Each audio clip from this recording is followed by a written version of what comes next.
Hello everyone, it's Ashley Mozingo here of A Fucking Firm Life Coaching. I am a certified life coach for creatives and artists.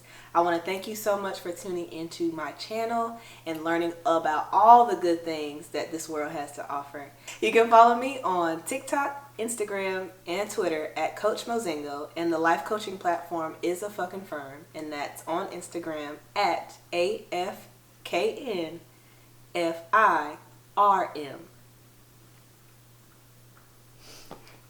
Now that we've officially started, I know we've been online for like a strong 4 to 7 minutes. But I want to thank you all so much for tuning in to the first fucking interview with me, Ashley, with A Fucking Firm, and the Mariah Scott.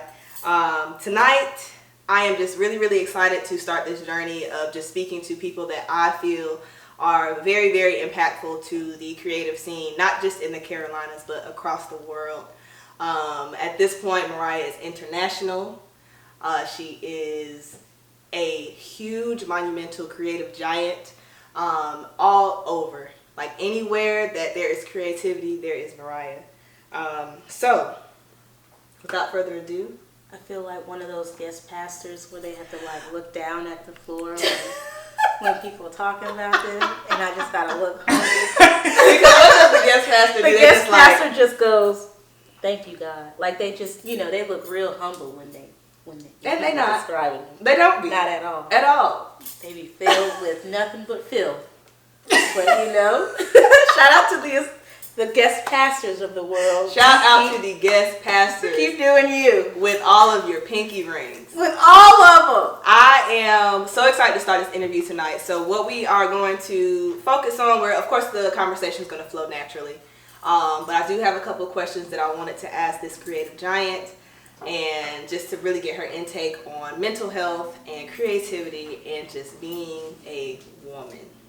So I want to let you give your rundown, like who you are, how people can follow you. We'll do it again at the end. Okay. But give them all your social handles and what you love to do.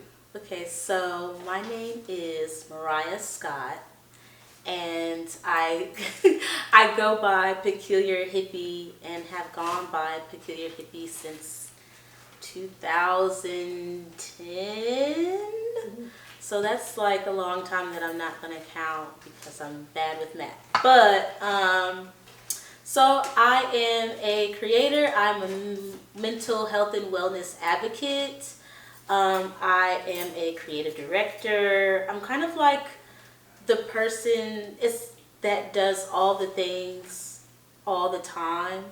So pretty much everything that I do kind of umbrellas under public relations, creative direction, and production of events and logistics and all the things. So your art shows, your music shows, your health and wellness experiences, I have either helped spearhead them, I've helped contribute to the actual event going on, I've helped contribute to content, I've helped contribute to helping pick out and design how the event is going to go, who's going to be in the event. I tour managed my first tour earlier in the year. Shout out to Pink Siifu. And, all the things. So pretty much creative direction, cultural production, and, just being a community liaison, I guess. And that you are. Yeah. So I'm about to, I did some research and I did some Wow, I feel like I'm going to be on a Nardwar. Yeah. I'm ready for it. I love it. So I do have some questions here. I'm going to ask you, and you can, you let your creativeness take over. All right. So I'm ready. In a social media post in March of last year, you wrote, "Being creative is exploring your individual magic." So I wanted to ask you, what would you say your individual magic is, and how do you practice cultivating it daily? My individual magic is delight, support, innovation, collaboration,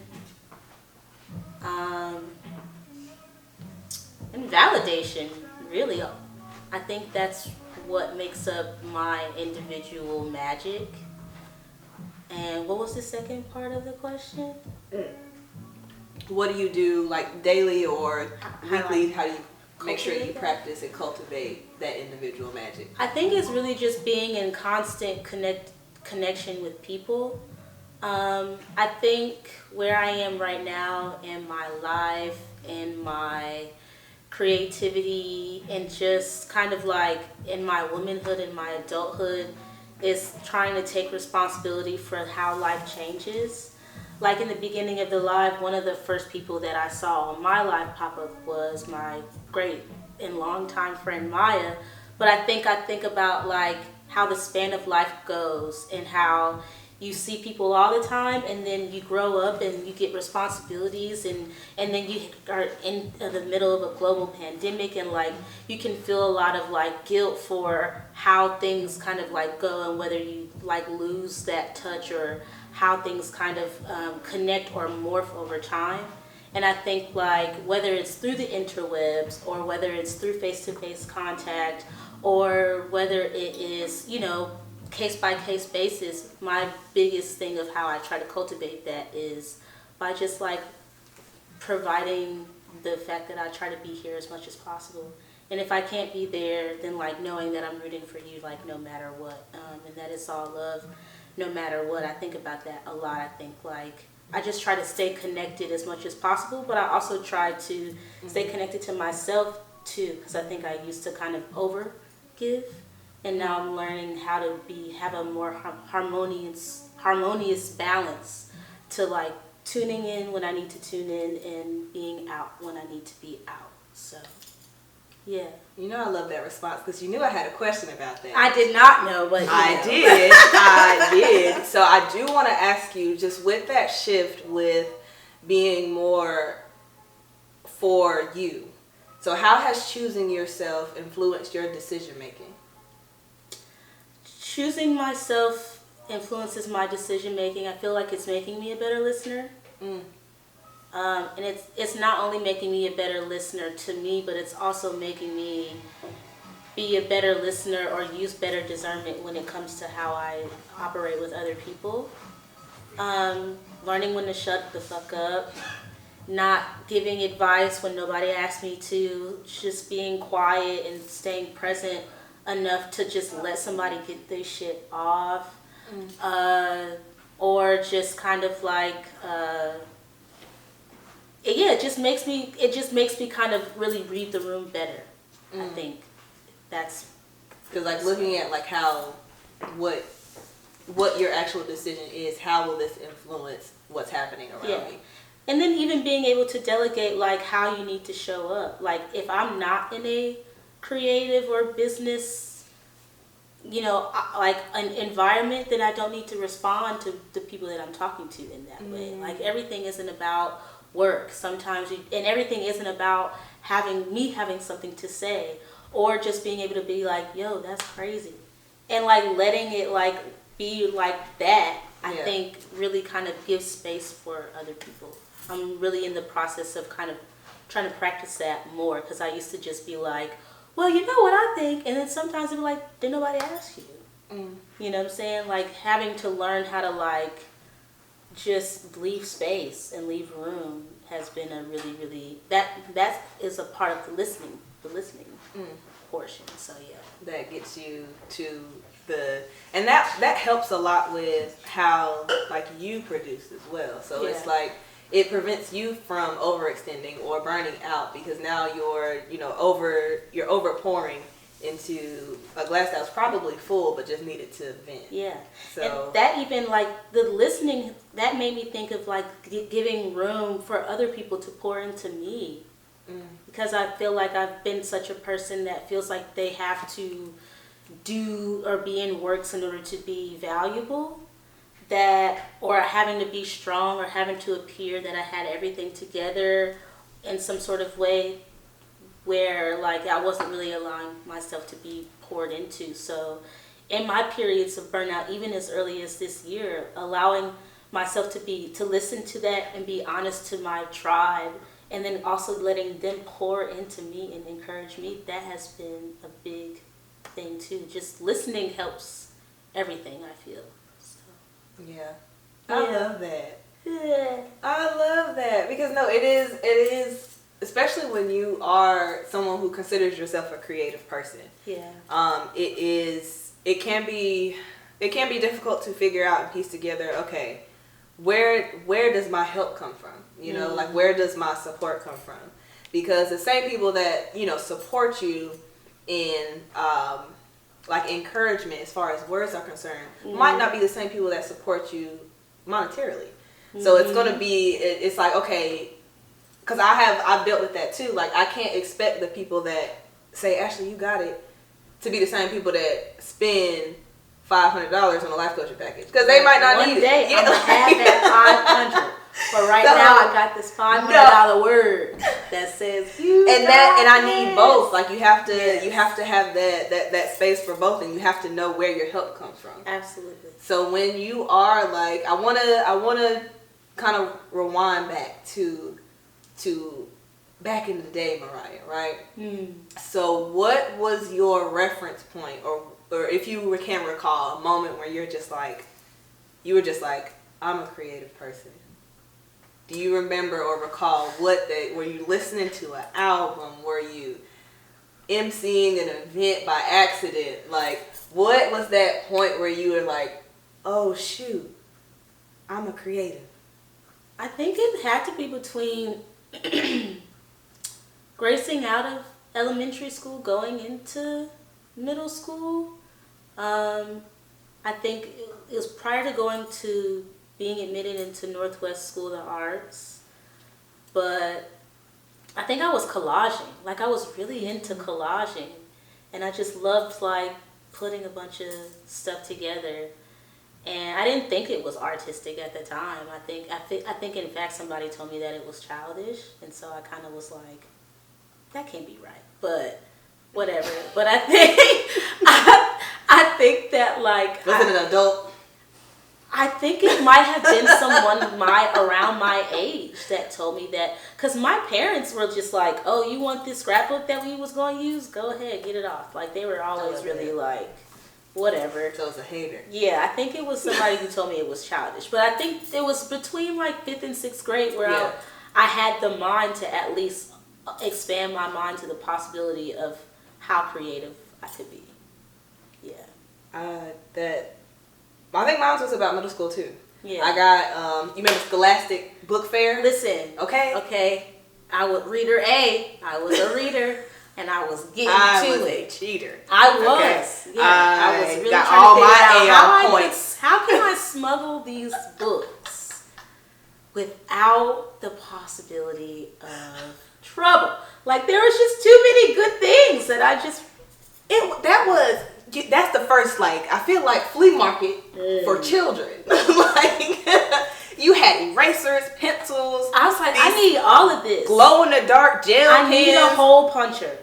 I don't know how many times I'm going to use it, but I need it in my arsenal. We were taught early. We really were. Lisa Frank had me. You know what? That was a time. Lisa Frank was a time. Shout out to Lisa Frank. If you had Lisa Frank, you a real nigga. You can say nigga on a fucking firm. I read that in the bylaws. So, period. Absolutely. No, like I got my first poetry book in middle school, actually. Oh. Yeah, it was a book that taught you how to like write poetry, and I remember getting it, and I was like, it's a very dark child back in the day. Ooh. That reminds me. So I was collaging, but I was doing it to Neo Soul. Wow, how mature? So like I was legitimately in like 5th, 6th grade, like listening to India Irie and Music Soul Child, just imagining a better life. Like, I definitely remember that vividly. Voyage to India was, you got what you need. I don't know why. Oh, they in the storage. Because you told me to get him out the way. I love this show. Hi, y'all. Thank y'all for tuning in. Oh, yeah, let's check back in. I can't see a thing. I appreciate y'all. I appreciate Thank everyone. y'all for coming. Yes, appreciate the love. Someone's laughing at us. I am a cheater. They're laughing at me. Oh, yeah. I am a cheater. No, I felt like I was out here hustling for those AR points underground. I did not. I did not. There were certain things that I just did not feel like I had to work hard for. AR points was one of them. I looked at Holes. You had to look like Holes was a thick book. Oh. And I remember like you had to like get them points, and I was like, I'm not committed to that. That's when I knew that I was going to choose comfort over everything. I don't care. I'm going to choose comfort over everything. I'm not reading that wad of paper. Like the Harry Potter books? Listen, I tried, but that's a whole nother story because my grandmother definitely called up and was like, that's the devil. Oh, and so yeah. I came back home and shout out to all the kids whose parents or grandparents or guardians did not let them read or watch Harry Potter because it was witchcraft. I still haven't read any of those books to this day. I haven't either, but I have watched them. But I want to watch the movies. I did go to see I watched the movies during quarantine. Yeah, we had time. Yeah. We had time on our hands. Yeah, very much so. So I did want to ask you, do you feel like the creative work that you do is, has any themes from your childhood? So I know you mentioned that you were heavy in neo-soul as a middle schooler. Mm-hmm. So do you feel like some of the creative avenues that you pursue still have that strong influence? And if so, like what are the things that you're interested in doing or have done?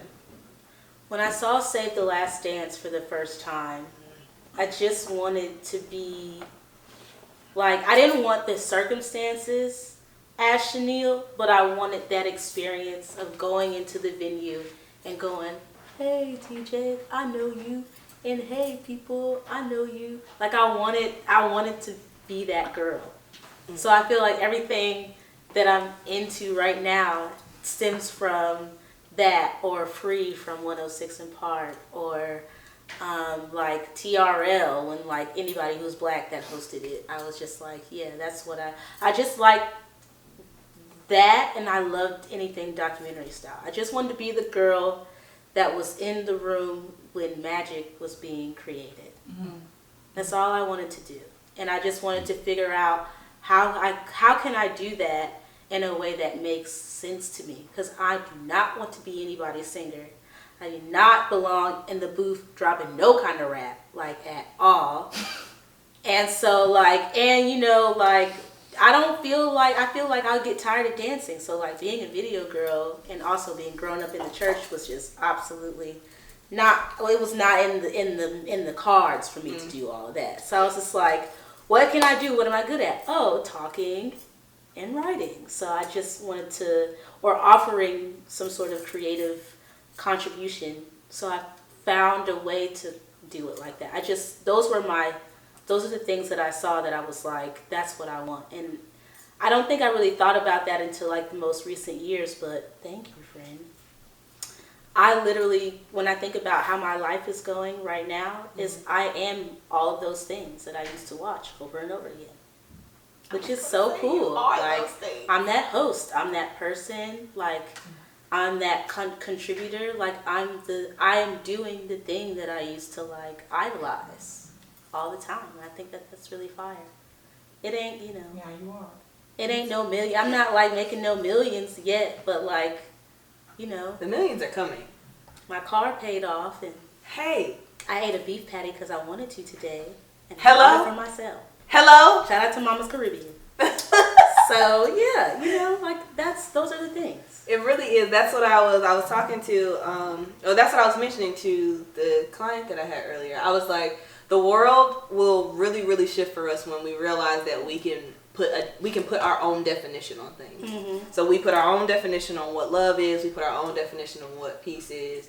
Now, granted, there are some general themes you should follow. Yes. Okay? Love is not putting up with things for the sake of avoiding an argument. Okay? No, that's not what that is.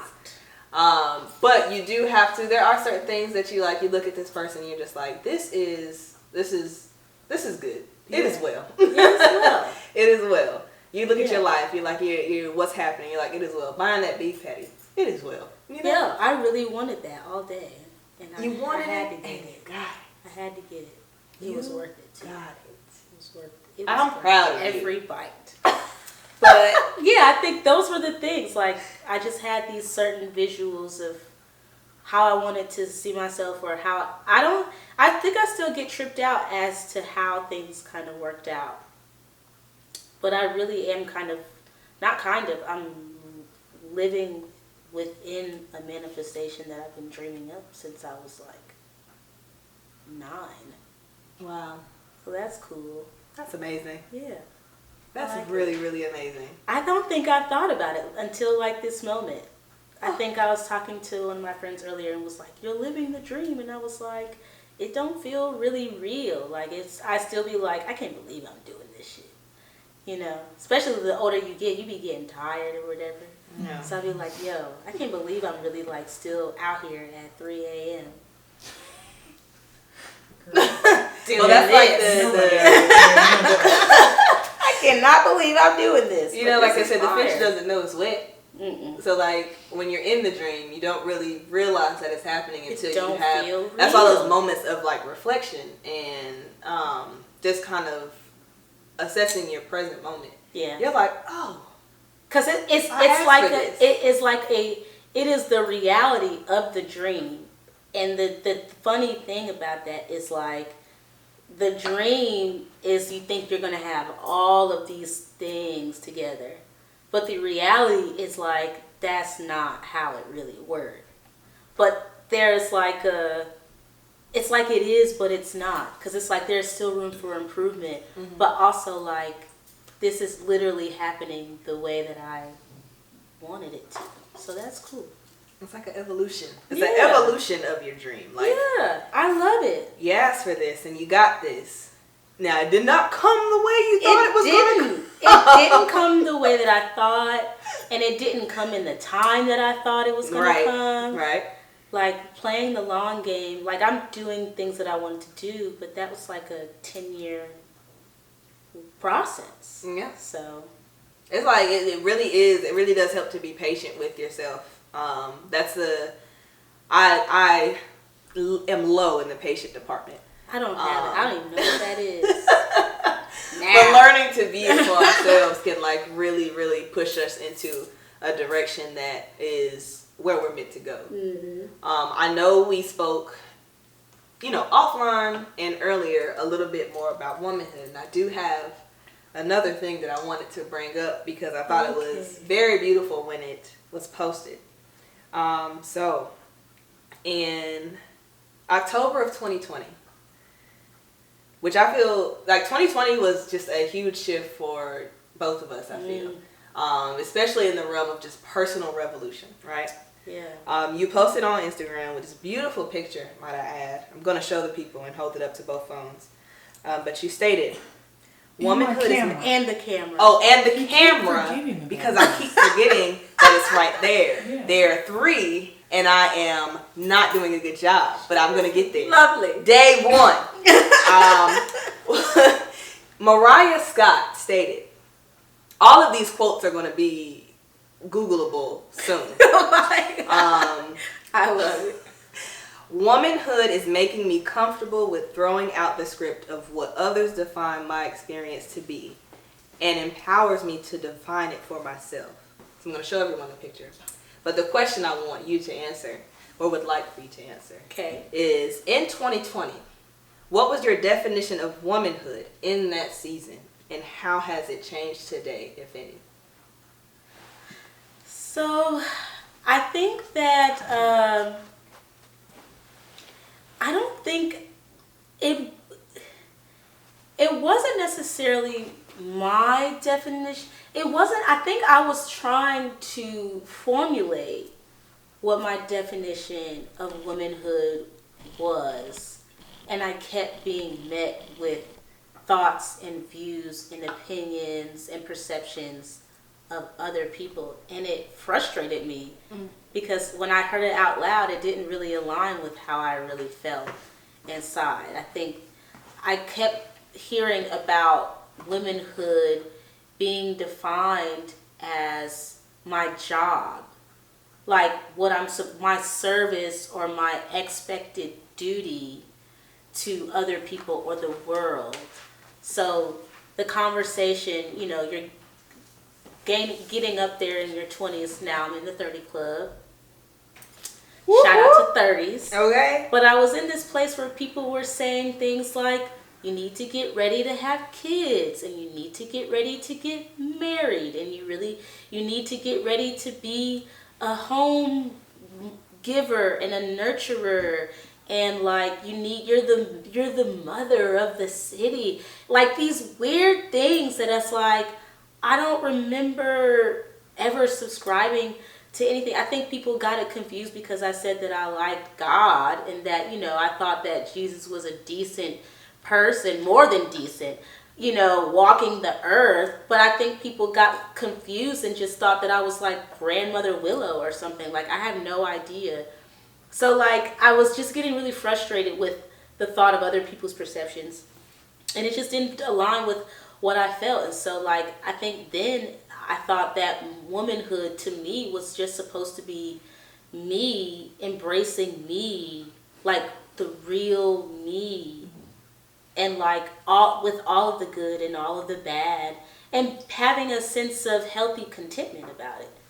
That's what I thought that womanhood at that time was supposed to be. Not me thinking about what I need to be for other niggas. Yeah. No, that is, people really will project. It's interesting how sometimes womanhood is linked to motherhood. Or just service. Like, yes, it's like I don't have constant service. Yes, I can bring life, but it's not my entire duty. Yeah, it's not. And I have much more I have other things to give birth to. Yeah, I have nothing but love from mothers, some of my closest friends. Yeah. I know people say like some of my closest friends are black. It's like that's not that. But like my true tribal best friends are mothers. They are caregivers. They're nurturers. They are all the things. But I see them. Even my own mother. When I look at my mother now, I'm like, who are you? Like, you've done your job. Right, as the nurturer. Yeah, like you raised me up, but what makes you laugh? What is your dark humor like? What do you want to do when your husband falls asleep? Yeah. You know what I'm saying? Like, do you get in the car? Like, what are your hobbies? Like, who are you? And what is it that you want out of life that has nothing to do with your service to other people? And so I think that's really where my definition of womanhood really began to, when I began to deeply reflect on what my definition of womanhood, I wanted to know what it was going to mean to me. Like how can I contribute a legacy, just as a individual and as like a person in the community. How can I be significant to myself without having to think about the service that I'm going to be expected to do? Like, what's just going to make me remarkable enough for myself, to myself? Ooh. That's what I want. So what has been making you remarkable to yourself? Sitting down when my body tells me that I need to sit down. Saying yes. Saying no to things when I need to say no. Standing up for myself when it's really hard, whether it's relationally, friendship-wise, family dynamic. Like standing up for myself, for me, is something that I've discovered. I think just really honoring my inner being. And like really being able to listen to what that says and honoring my own intuition and not letting it be influenced by outside things. And when I take inventory of how I feel, then I can get with that and then bring it to all these other things and say, okay, does it align? What out there aligns with this? And do I need to have a moment of space for improvement? Am I looking at something wrong? Am I whatever? But I still need to, even if I'm wrong, I still need to know what to define. Still need to define that. So I just want to listen to myself more. So with that, and God works in such an amazing way because everything's aligning. Because everything that you're saying is weaving into like that, weaving into the things that I wanted to talk to you about. And one of the questions that I have with, and what you just acknowledging, okay, when am I wrong? When am I right, when am I going into the right direction? I have here, do you consider mistakes and lessons the same, or are they different? And how do you differentiate what's a mistake and then what's a lesson? Or are they the same? I feel like they're different and they're the same. But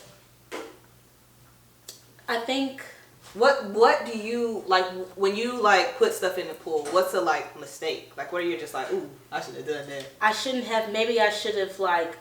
Never mind, I've never shoplifted in my life. I am a law-abiding citizen. My mom reminded me of the very first time I stole. I was legitimately like 5, 6, and I stole a Twix. You deserve that Twix. And I couldn't wait because I had no patience. So I'm just fidgeting around with it in my pocket. And my mom goes, what are you doing? And I pull it out, and she makes me go back and apologize to the security guard at the dang. I said, you was trying to make me apologize to 12? Like, do you realize how messed up that is now that I think about that as a 30-year-old? Apologize to the police? Yeah. They should apologize to me. Right. But for all of these years. Nah, it was mascara. Yes, I really wanted some mascara. Wow. Yeah. First time I got caught was Tic Tacs. Tic Tacs. Wow. Oh. You can hear how noble. Yeah. Little Tic Tacs. That's noble of you. Yeah, I got my ass. I was definitely just pretending to cavities. It didn't make me stop. I just became better. That's great. Tic Tac. That's a great. That's noble. Yeah, that really. Yeah.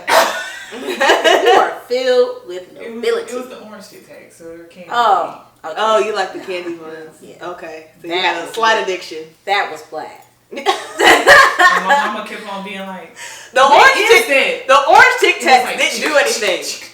They didn't do nothing. Orange Tic Tacs feel good. did not do anything for anyone's breath. They tasted good. They were great. They were good. I let me tell you. Let's get back into this. So can I say something? Yeah. From the audience. I'm just really excited about this podcast series. It's only going up. Thank you. Diabolical. Yeah, y'all are doing. I just love. We got things. We're gonna talk about crime. I love the conversation right now. Right. This is not think about the last so often fucking interview. That's right. With Mariah Scott. We're gonna talk about crime and God's love. Because balance. Balance and harmony. Right. I don't think it's I think one of the things that escapes people a lot is the duality of God. Like, it's you think the being that made everything doesn't have different perspective on how things are going to play out. I think God has definitely showed they bud when they had to. Like, oh, y'all think this is a game? Oh. Think about that next time. I be cussing God out. I be like, yo, dog, I don't really know what the you got going on up there, but I'm not having it. Yeah, I'm not happy. I'm looking at God like that girl from Paternity Court with the big old eyes where she just go.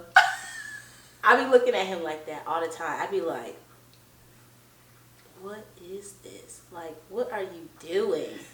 And then it'd be something else that happened. I'd be like, oh, okay. But also, like, you was real throwed for doing it like that. I'd still be like critiquing God. I'd be like, yo. Yeah. You really I'd be like, you raggedy. All that. You did not, like, what are you doing? You see, I have one more finger left. Like, I have nothing else to give. Please stop. Like, is this karma? I remember last year I was like, this must be karma. Like, I must be repaying some sort of karmic, like, what did I do? Like, I feel like I didn't fulfill, like, I had enough bad karma. Like, I feel like I should be on the flip because of all this. You know what I think? I think, I do think sometimes we give the devil too much power. We give Satan too much power. Like, I don't know if it's pride, therapy, we're going through that. But I don't think the devil has any influence on my life. So if something that happens to me that's not particularly, I don't see it as good, I don't see it as, because people are the devil busy. I think the devil ain't busy nowhere near me. Like the devil doesn't have a job over here. It's either me or it's like, and I mean this like, even if you don't fall under the category, I mean this in a general term. Like, it's niggas. Like, I feel like if it's not me, it's niggas. Like, they just do, like, not like niggas, but like the race of humans. I'm just all putting it together as a collective of niggas. Like, it's just something that be going on. Because, I mean, like, what's going on in your head that would make you do such a thing? It's nigga stuff. It's like, yo, why you, like, I don't get it. It's humans. Like, human niggas. Like, it's just, I really, I think, if it's not me, it's y'all. Yeah. And if it's not y'all, it is me. And if it's not y'all, it's me. It's one or the other. Now, what kind of nigga you are, like, if you a real nigga, or, like, just, like, you a human, so I've just thrown, because, you know, I just be calling, I be like, oh, the niggas over there, and there don't be no kind of niggas over there. It's just people. So, it's either niggas or it's me. Because a lot of times I feel like it ain't me. I feel like it just be niggas. I can understand. That's how I feel. I can understand. And I'm sticking to it. And I would want nothing less. Period. Yes. So I want to, if I may, when I know we were talking a little bit earlier about, you know, the projects that you work on, and we were talking a little bit before the show about projects, right? Yes. How do you know when a project is finished? Like, when are you like, okay, this is well. That I'm working on, or that like I'm helping with somebody else with? Ooh, now you have to answer both. So, like, if I am writing, I'll take writing. If I'm writing, I'll know that it's done when there's literally nothing else that I can physically produce. Like, it's something about, I remember hearing somebody say a long time ago that once your pen stops, like, that's usually when you're done. Like, once you can't add anything else. If you try to force, if you're looking at it and you just, nothing more is being added to what you've already put in front of you, then you're done. And now the editing process can begin. Now the pruning and the purging and the getting it all organized and stuff like that, that's when you can get into that. But I have a very strict rule about when brainstorming. I was taught when you really do diagrams or dialogues of brainstorming, you're not supposed to think. If you're jotting or journaling, you're not supposed to edit. You're not supposed to, like, let it scribble, like, whatever. Let it be, misspell it, misdraw it, misdo it. Just get it out. And get it out till you can't do anything else. And then when you're done, when you feel like you're done, then you go back and then you make all of your changes. So that's how I know when I don't have anything else to do. When the pen stops. When the pen stops, that's it. I love that, and I'm absolutely about to adopt that, because it's crazy. I have a journal entry where I just wrote the date, and that's all I could get out. Yeah. And that's all the pages. But I learned that, I think I learned that from having a nervous breakdown. Like, when I was, like, 15, I had a nervous breakdown, and the meds that I was taking were so strong. Like, I have the journal that I had when I was in the thick of it, and you could see how I was writing before the medication was added into my regimen, and then what I sounded and looked like when the medication started to take effect. And I had, like, these big paragraphs before, and it was like, I was super funny and quirky, like, I'm in the freaking hospital and I don't know what's going on, and blah, blah, blah, blah. And when them drugs kicked in, it would be like, dear diary, today I... And that would be it. And, like, it is so funny. It's, like, funny and sad, because you're like, damn, them drugs are strong as hell. But also, like, I committed to, like, putting something on paper. And then when I couldn't, the pen really literally dropped. Wow. So that's like, once it stops, and you can't do nothing until you put it back, it's done. That's it. I think it's beautiful that even the before and after, you still had the thought to write. Yeah. Even if it wasn't at the same volume of words. Yeah. That you still had that inclination to like, okay, couldn't see. This is familiar to me. Couldn't nothing. Just Yeah. like, yo. And then that's it. That's how I create. It's like if I have it to commit to it, I'll put it all as much as I have. Even with projects, like that's why I don't believe in forcing. Like it'll be some stuff, like I've had some projects that have spanned, I meant for it to span the month, I wanted it to span the month, and it spanned the month.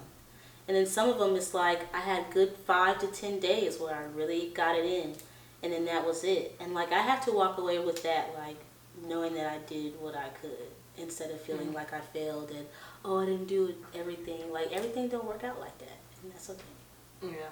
So that actually brings me to another post that you had on Instagram. I want to say it was 2021. And it's interesting because we also talked about it pre-show. But you mentioned that some ideas are meant to be enjoyed and not everything needs to be turned into a business. yes. How do you personally make that distinction? Now, Because I don't want to. Ooh, I was just about to flip. But like, I don't want to fucking create like all the time. Cause it's like, I think when you're younger, my early 20s, I was just really trying to mass produce.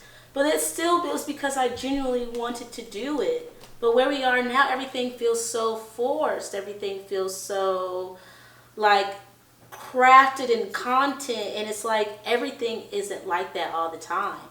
So some stuff should just be for me. If I want to knit, then I don't need to turn myself into hippie's knitting business. You know, like that's just not how things should go. So I ask myself what I want to do. Like 2020, I wanted to longboard. And so me and my homies got together and everybody was working from home at the time. So we all was just either getting money off the good old government or we was just trying to figure it out, but we didn't want to put our mind on it. We was just getting together twice a week from 12 to 3 on the basketball goals in the hood because they took all of them off because they didn't want nobody to get COVID.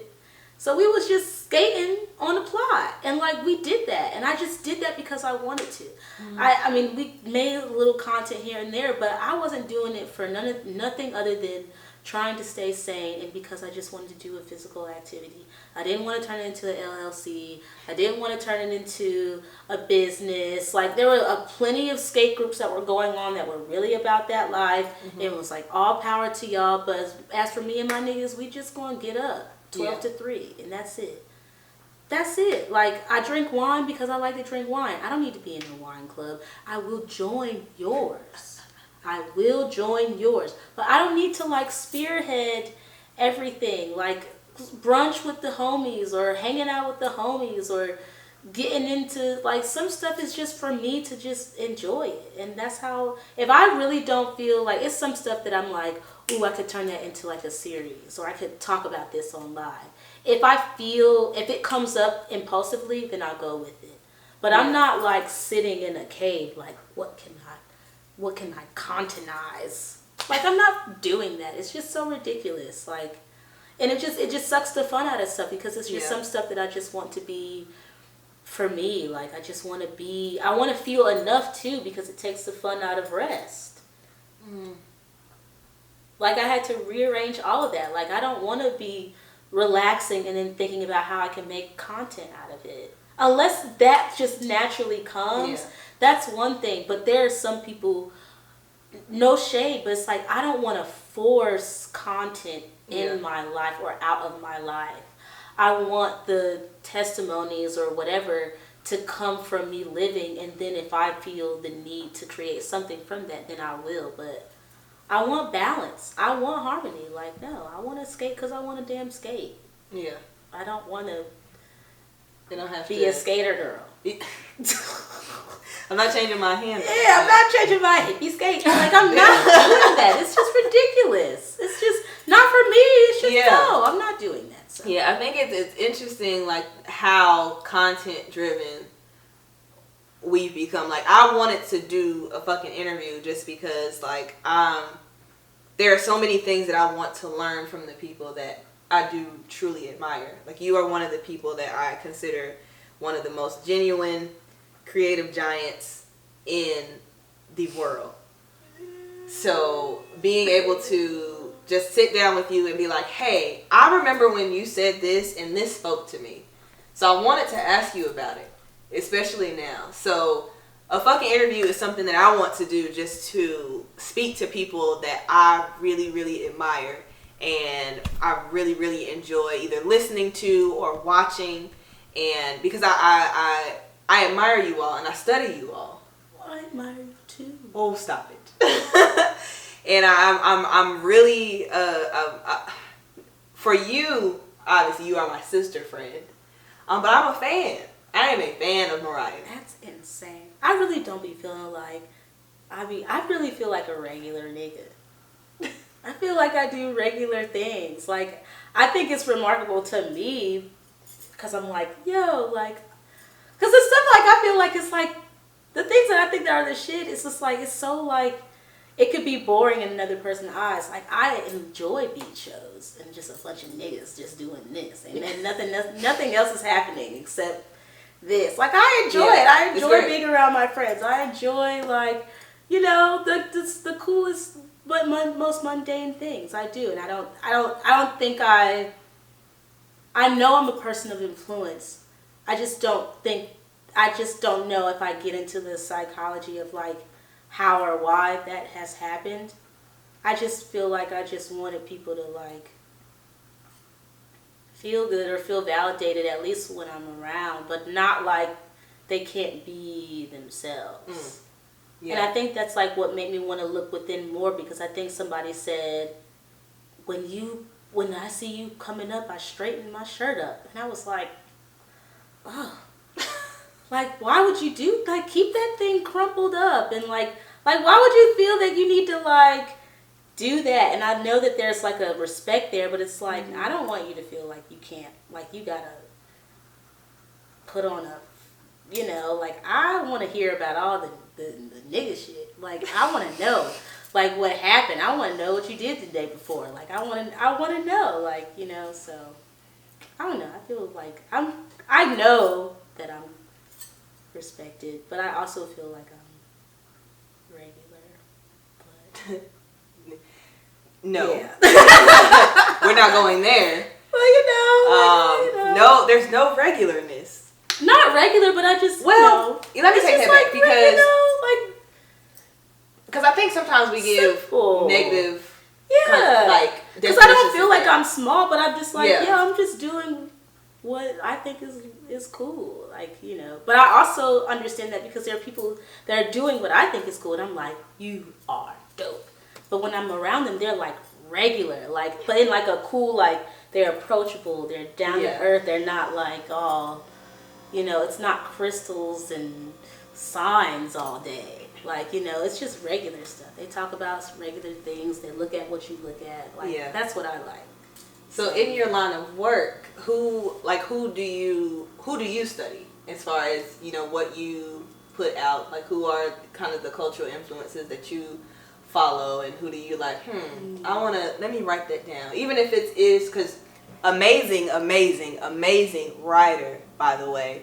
Who are those writers or just larger than life that you feel influences that you study or admire? I'm a big fan of Free from 106 in Park, like I said. I'm a big fan of Vashti, how she got her start in the Tumblr days. I used to say that I wanted to be a mix between Vashti and Questlove, like, but the Charlotte version. That's all I wanted. I'm a big fan of Nikki Giovanni, of Toni Morrison, of James Baldwin, of Sarah Jakes Roberts. Yes. I'm a big fan of Elizabeth Gilbert. She wrote Eat, Pray, Love. Like, she's like, you know, a European woman, but I also like really love and respect her because I feel like her writing the way that she writes is the way that I write in my diary, and it's funny and it's quirky and it really feels like we're having a conversation. So it makes her writing extremely relatable. I'm a big Alex L. fan for her poetry and her prose. My mom is like the biggest influence of all on me. My grandmothers, both of them. I'm a big fan of Autumn Rainwater. Like, I think that she's a phenomenal singer-songwriter. She's like the modern day James Fauntleroy in my eyes, and I will stand by that wholeheartedly. 10 toes. Yes, 10 toes for sure. In My Arms is my jam. I'm not gonna Yeah, lie. it's a great song. In My Arms by Autumn Rainwater is my jam. The homies, or whether I'm at Hovis with Autumn and Josh and Levante and CJ and like and Casey and like all the things, and then whether I'm with you and Shay and Pinion and you know, like everybody that I am like around is like extremely amazing. And so when I'm around y'all, I'm like, what can I do? Like, how can I add to it? When I'm around Tacobi, it's the same thing. Like, it's just like all these people that I surround myself with more often than not are like amazing, and that just makes me want to add to it. And that you do. Mariah adds to. I want to thank you again so much for just taking the time out of your Monday and your schedule to have this interview with me. If you can just let everybody know again how to find you, how to follow you on all your platforms. Hi, and y'all. if you have anything coming up that you need to drop or anything that you know of that's dropping. Okay. All that good stuff. All right. So my name is peculiar_hippie on Instagram. Y'all know because y'all follow me. On Twitter, it is Peculiar Hippie, all one word, and that's HIPPIE. And then, what else do we use? Twitter, Instagram. Are you on TikTok? I am on TikTok. Okay. I'm peculiar_hippie there. I just haven't made anything.